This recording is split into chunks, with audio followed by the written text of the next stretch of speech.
Uma quinta-feira de temperatura máxima na política paraibana, com a decisão do prefeito pessoense Luciano Cartacho de desistir da candidatura a governador. Arimatea Souza, como é que o prefeito justificou essa sua decisão? O dia do FICO, né? 1º de março, boa noite. Boa noite, Cheta, Mônica, boa noite, telespectador. Olha, quem acompanha ou milita na política da Paraíba pode morrer de tudo, menos de tédio ou monotonia. Todo dia tem sua novidade ou sua agonia própria. O prefeito João Pessoa surpreendeu hoje o mundo político ao divulgar logo pela manhã uma longa carta anunciando que decidiu, ouvindo seus correligionários, sua equipe, permanecer integralmente no mandato de prefeito que sequer venceu a primeira metade até agora. A primeira surpresa desse anúncio fica por conta da própria data escolhida pelo prefeito da capital. Ele teria até 6 de março para fazer esse posicionamento. 6 de março ou de abril? Desculpe, 6 de abril para fazer esse posicionamento, se assim achasse necessário. O que é que o prefeito alegou na carta? Ele disse que cansou de esperar. Segundo Luciano Cartacho, renovadamente conversou e publicamente chegou a fixar prazos para que os partidos aliados se manifestassem, se reunissem e afunilassem um entendimento sobre a sucessão estadual no âmbito das oposições. A gente pode até lembrar alguns marcos. Ele fixou o período final do ano, depois o final de janeiro, chegou depois do carnaval. O fato é que chegou começo de março e essa definição não aconteceu. Na carta divulgada, carta aberta à população, Cartacho lamenta a mesquinhez de alguns, o carreirismo de outros e o individualismo de outros tantos. Na verdade, Anchieta, Mônica, a candidatura ou a pré-candidatura de Cartacho começou a definhar a partir do momento em que o senador José Maranhão se lançou no processo eleitoral deste ano. E por que isso? Porque o maior interessado, em tese, na candidatura de Cartacho seria o MDB, porque o vice-prefeito pessoense, Manuel Júnior, é do MDB e o partido receberia, digamos, como herança, entre aspas, aí, 2 anos e 9 meses de mandato da capital da Paraíba, de um orçamento bilionário. Aliás, foi nessa perspectiva que Manuel Júnior aceitou abreviar o mandato de deputado federal para concorrer ao cargo de vice-prefeito de João Pessoa.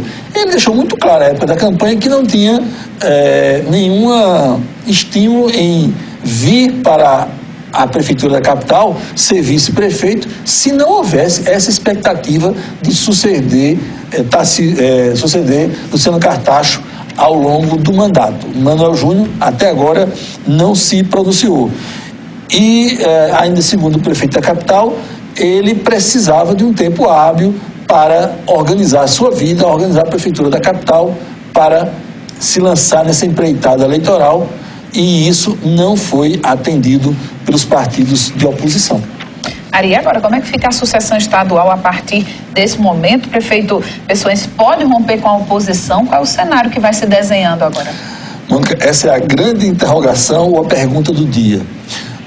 Na carta aberta que divulgou, ou no breve pronunciamento que fez hoje à tarde em João Pessoa, aliás, esse pronunciamento em boa parte foi a leitura dessa carta aberta, mas nos trechos em que ele saiu da carta, Luciano Cartacho disse que iria caminhar com o seu grupo político. Ele não falou com o seu partido político ou com os seus aliados atuais. Ele disse que marchará com o seu grupo político e que só se posicionará sobre a sucessão estadual quando as candidaturas forem postas, forem apresentadas de maneira definitiva.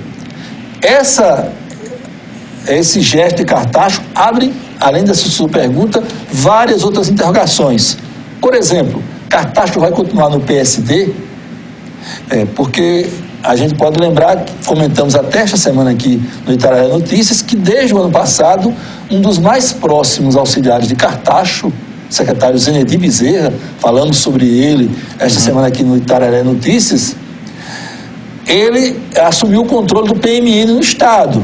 Ou seja, o PMN estando nas mãos ou sob o controle de um aliado muito próximo de Cartacho, era uma espécie de partido alternativo para algum sobressalto no PSD. Então, fica a dúvida, Cartacho fica no PSD? Manuel Júnior romperá com Luciano Cartacho em função dessa quebra de expectativa de vir a ser prefeito de João Pessoa? Há uma outra face disso. Manuel Júnior, que está culpando José Maranhão por esse encaminhamento do processo sucessório no âmbito das oposições. Manuel Júnior vai deixar o PMDB desencantado com a postura de José Maranhão? São interrogações que serão ou deverão ser respondidas ao longo dos próximos dias ou semanas. Paroquialmente aqui em Campina Grande, temos algumas movimentações a serem observadas. Num primeiro momento, os correligionários mais próximos do prefeito, Romero Rodrigues, deverão intensificar a pressão para que Romero deixe o cargo e concorra ao governo do Estado, sob o argumento de que a pista está livre, que o principal, em tese, obstáculo a Romero seria o prefeito da capital, Luciano Cartacho. Mas vai também crescer muito, e principalmente nos partidos aliados, a pressão para que o senador Cássio Cunha Lima encarne essa condição, até por exclusão, a condição de candidato a governador pela oposição. E deveremos ter um outro movimento, que é a tentativa, nesse caso deverá ser veloz, de reaproximação dos partidos que integram a base de apoio do governador Ricardo Coutinho com o prefeito da capital. Hoje, muito se falou sobre isso. Hoje o secretário de Articulação Política do Estado, que é o deputado licenciado Adriano Galdino, disse de viva voz que as portas estão abertas para a reincorporação do prefeito da capital, de seus aliados mais próximos à base governista. O próprio presidente estadual do PT, que foi o partido anterior de Cartacho, e ele saiu do PT de forma traumática, sendo objeto de muitas críticas do PT, porque saiu no meio da crise do governo Dilma Rousseff para ir para o PSD. O próprio Jackson Macedo, presidente estadual do PT, sinalizou hoje, dizendo que poderá ser reaberto o diálogo com Luciano Cartacho. Pois é, muitos horizontes novos aí. E aqui em Campina Grande, Ari, também tivemos novidades, né, com o pedido de demissão de um secretário do prefeito Romero?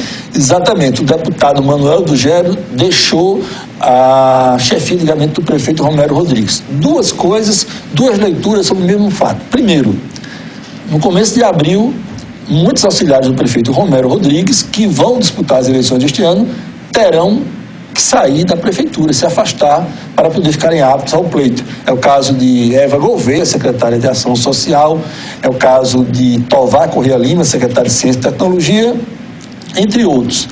Esse prazo valeria também para Manuel do Gério. Acontece que nós tivemos, há poucos dias, um episódio envolvendo Manuel do Gério e o prefeito da cidade de Lagoa Seca, Fábio Ramalho, do PSDB. Esse prefeito do Brejo Paraibano deixou de apoiar, de integrar a base de apoio de Manuel do Gério. Nesse rompimento, que foi traumático, o deputado Ludo Gério chegou a declarar que havia viabilizado algumas indicações para cargos na Prefeitura de Campina Grande e na Câmara de Campina Grande para correligionários do prefeito de Lagoa Seca.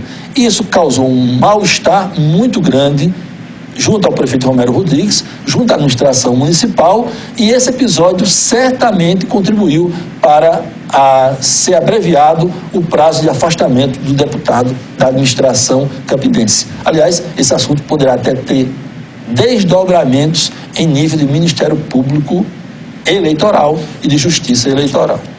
Não tem nada a ver com prazo, a saída dele, com ter que voltar à Assembleia, não é só isso. Né? E só lembrando, com a volta de Ludo Gério à Assembleia, quem deixa a condição de deputado e volta à condição de suplente é o suplente deputado Guilherme Almeida, que estava no PSC e que está em vias de se filiar ao MDB para tentar um mandato de deputado federal. Pois é. Bem, vamos a Brasília então saber, na capital federal, se tem desdobramento dessa história toda aqui na Paraíba, o que é que aconteceu por lá envolvendo também paraibanos, enfim, vamos a Napoleão de Castro. Os governadores não saíram satisfeitos dessa audiência com o presidente Michel Temer. Aliás, toda vez que a audiência é com Temer, quem vai é Lígia, Quem vai é Lígia. Ele anunciou 42 bilhões de reais para os estados, mas boa parte em forma de empréstimo. 33 bilhões desses 42 bilhões que foram anunciados, através de empréstimos para os governos estaduais via BNDES. Para fechar, falar em Lígia Feliciano, a dúvida, outra dúvida, se a oposição não está com esse drama todo, o drama do lado de Ricardo Coutinho é o que fazer com a vice-governadora Lígia Feliciano. Os aliados de Ricardo dizem renovadamente que Ricardo só sai se saírem os dois, governador e vice. Até agora não há nenhuma sinalização do PDT de que Lígia Feliciano esteja disposta a aceitar essa renúncia coletiva. Fala-se muito no oferecimento a Lígia Feliciano, Mônica e Anchieta, em 2 cargos.